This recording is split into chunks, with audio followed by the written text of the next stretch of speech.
Mais uma entrevista coletiva de Denis Abraão anunciando saídas de dentro do Grêmio. Denis ainda coloca em dúvida o futuro de alguns jogadores, faz duras críticas à gestão anterior e coloca em dúvida o futuro do Grêmio para 2022. No Internacional, aguardo ainda por Diego Aguirre, que deve ter sua situação definida entre hoje e amanhã. E na janela de transferências, propostas começam a chegar a jogadores que o Internacional não tem interesse nenhum em vender.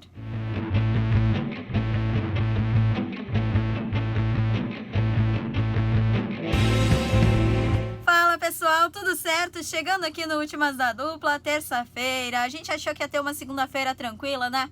Que nada. A segunda-feira foi super agitada aqui para a dupla Grenal, muito mais pro Grêmio, né? A gente teve a coletiva do Denis Abraão e eu vou trazer isso já já. Antes de tudo, quero te pedir para te deixar o like nesse vídeo, comentar aqui embaixo o que tu acha dos assuntos que eu vou trazer aqui e também ativar as notificações aqui no canal para sempre receber um aviso quando a gente postar um vídeo novo. Combinado?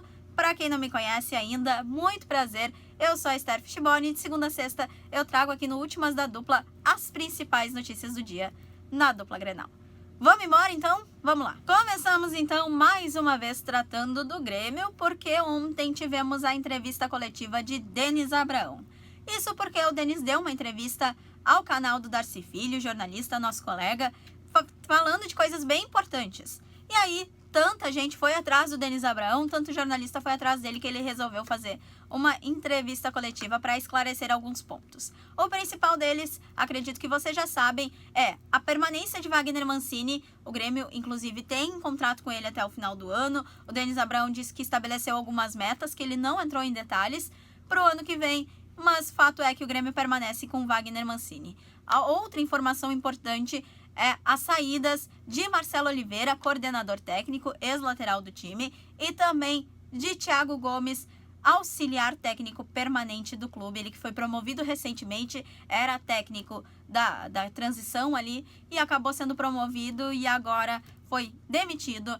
Denis Abraão justificou, dizendo que é um momento de corte de gastos e de reformulação no departamento de futebol. Por isso, os dois acabaram sendo desligados do clube. Os dois já fizeram também uma despedida em suas redes sociais. O Thiago Gomes até muito sentido, falando que não entendeu muito bem por que isso aconteceu, mas dizendo que está tranquilo, de cabeça limpa, porque fez o trabalho dele. Essas as principais informações ditas por Denis Abraão na entrevista coletiva de ontem.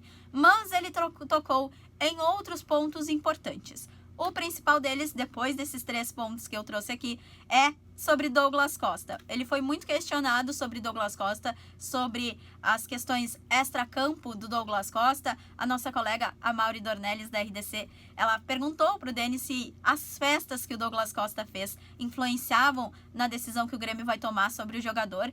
O Denis riu, deu uma boa gargalhada, disse festa, eu não fui convidado, não sei o quê.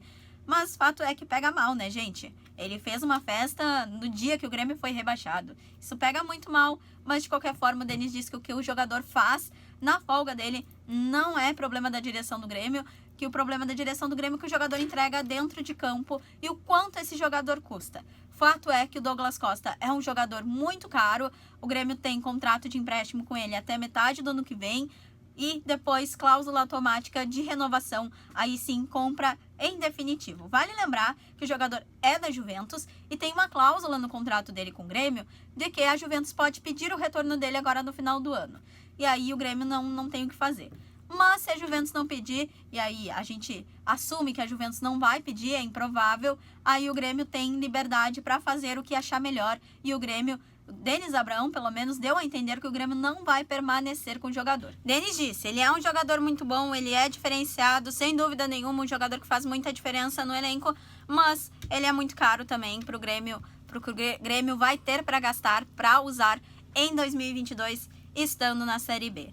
Denis Abraão ainda falou sobre o Cortez, porque a gente tinha até então a informação de que o Cortez não renovaria com o Grêmio, tem contrato até o final do ano, mas ontem chegou a informação de que o Grêmio faria uma reunião para conversar com o Cortez, debater uma possível renovação de contrato. Denis Abraão disse que a situação do Cortez ainda é incerta. O Grêmio teria apenas o Diogo Barbosa na lateral esquerda e por isso talvez estivesse pensando em manter o Cortez para 2022 para a Série B. Falou também que situações como jogadores como Rafinha, Diego Souza, isso ainda estão indefinidas, ainda serão debatidas dentro do Grêmio. Outro ponto importante da entrevista coletiva do Denis Abraão é que ele criticou muito a gestão do Marcos Herrmann.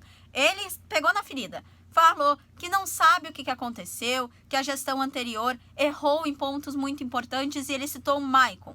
Maicon, ele diz, como é que tu vai fazer uma ruptura com um jogador que é líder dentro do vestiário, simplesmente mandá-lo embora no meio de uma crise, e ele não entende de quem partiu essa decisão? Ele entende de quem saiu essa decisão e o porquê que quem tomou essa decisão, e ele cita o Marcos Herrmann, que era o vice de futebol do Grêmio anteriormente. Denis Abraão falou ainda sobre a escolha do Mancini, pela permanência do Mancini. Ele diz que ele é um treinador muito competente, que sabe muito bem o que está fazendo, que se tivesse mais algumas rodadas como o Grêmio na mão, teria salvado o Grêmio do rebaixamento. Ele falou ainda sobre questões de arbitragem, disse que foi prejudicado, que isso não definiu o rebaixamento do Grêmio, mas que o Grêmio teria se salvado se não fossem esses pontos prejudiciais na arbitragem. Mas ele disse que o Mancini é um homem de confiança dele, que o Mancini é muito gremista, jogou no Grêmio, sabe muito bem qual o clube que ele está pisando, e por isso ele é a escolha, a permanência dele é a escolha da direção do Grêmio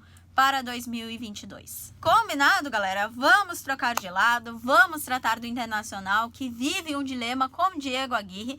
Um dilema não, né? O Inter tá bem decidido sobre o que quer, mas o Diego Aguirre ainda não tem uma definição da vida dele. Ele aguarda uma decisão da UF, a Associação do Uruguai, a Associação de Futebol do Uruguai, sobre quem será o treinador, próximo treinador no comando da Charrua. Além do Diego Aguirre, o Diego Aguirre era a ficha número 2 depois do Marcelo Galhardo.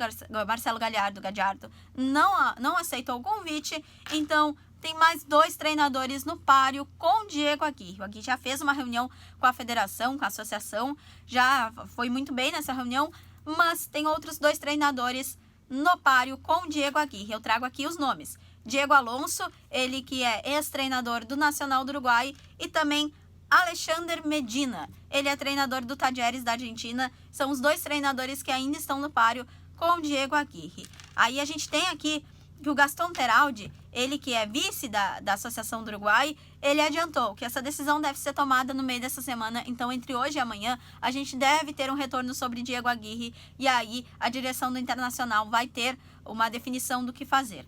O Inter, se não tiver o Diego Aguirre indo para a seleção do Uruguai, se tiver, o Inter recebe uma graninha. Se não tiver, o Internacional vai ter que desligar o treinador, e aí o Inter vai precisar pagar um pouquinho para ele, e aí o Inter vai pensar a partir daí qual treinador será para a temporada de 2022. Isso ainda é um dilema que vive a direção colorada. A gente tem, no meio dessas janelas de transferência, essas trocas de temporada, muitos rumores chegando. O primeiro deles, eu adiantei ontem aqui, o de Patrick por Marinho dos Santos. O empresário do Marinho disse que não houve qualquer sondagem do Internacional. O Patrick até descarregou em redes sociais, não acredito que vocês viram, que ele disse permuta o pi. Não vamos repetir aqui, né? Mas o Patrick ficou bem descontente. Fato é que o Patrick, ele tá na mira de alguns clubes. A gente tem também informação de que se chegou uma sondagem de um clube do México. Não temos ainda o nome desse clube, mas é bem provável que o Patrick seja vendido, seja negociado. Ele é um jogador que não tem perdido um pouco o espaço dentro do Internacional. A torcida tem cobrado muito ele, tem cobrado muito a direção para a saída dele. O Patrick é um dos nomes que deve deixar o Colorado. Um nome que deixou de verdade é o Marcelo Lomba. Ele tá indo pro Palmeiras, eu já trouxe aqui também, só para atualizar vocês. Vai ser o reserva imediato do Everton. Ele vai lá pro Palmeiras, tudo certo. O Internacional fica com Daniel e com Kehler. Sobre o Yuri Alberto, a gente tem também o site UOL adiantou que chegou uma sondagem pelo Yuri Alberto do Zenit, da Rússia.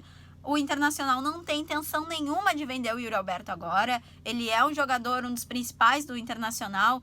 O Barcelos, o presidente do Internacional, adiantou naquele canal no YouTube que eu trouxe para vocês ontem aqui, o canal no YouTube dos dois, que ele não pretende vender o Yuri Alberto agora, já atingiu a meta de venda desse ano no Inter, então pretende manter o Yuri Alberto pelo menos até a janela da metade do ano, mas Se conseguir manter até o final do ano, melhor ainda. Ele é parte importante nos objetivos do Inter, conquistar, ou quem sabe, uma Sul-Americana, brigar na Copa do Brasil, brigar no Campeonato Brasileiro. O Yuri Alberto fica, tá? Ele não deve sair. Ele é um jogador que tem mais ou menos um valor de mercado de 15 milhões. Ele é um jogador que é um bem do Internacional, mas ele não deve sair. 2 jogadores que estiveram na mira do Internacional e assinaram com outros clubes. O Sidney, zagueiro, esteve na mira do Inter na última janela. O Inter estava buscando um zagueiro, mas acabou assinando com o mercado bancado pelo Diego Aguirre, que já tinha treinado ele. Então o Sidney assinou com o Cruzeiro. E nós temos também o Felipe Melo, que foi uma novela nos últimos dias, nas últimas semanas, com o Internacional. Ele assinou um contrato com o Fluminense. Já foi anunciado e tudo. Ele assinou um contrato de 1 ano, um contrato mais curto, é verdade, do que aquilo que o Inter oferecia, mas um salário que com bonificações, luva e etc., chega na casa dos 600 mil. O Inter não conseguiu a vaga na Libertadores e, no fim, achou melhor investir esse dinheiro que vai ter num jogador, numa peça que seja mais carência dentro do elenco e não em um volante que é bem caro e é mais velho também. O Felipe Melo, ele tem mais uma idade mais avançada, então o Internacional optou por seguir nessa linha e o Felipe Melo assinou com o Fluminense. Certo, pessoal? Essas principais notícias do dia no Últimas da Dupla. Eu espero que vocês estejam curtindo essas férias do futebol. Fiquem ligados na programação da Rádio Bandeirantes, na programação da TV Bandeirantes, que a gente atualiza tudo para vocês. Combinado? Eu vejo vocês nessa quarta-feira. Tomara com alguma novidade sobre Diego Aguirre, que eu não aguento mais essa novela. Combinado, pessoal? Vejo vocês amanhã.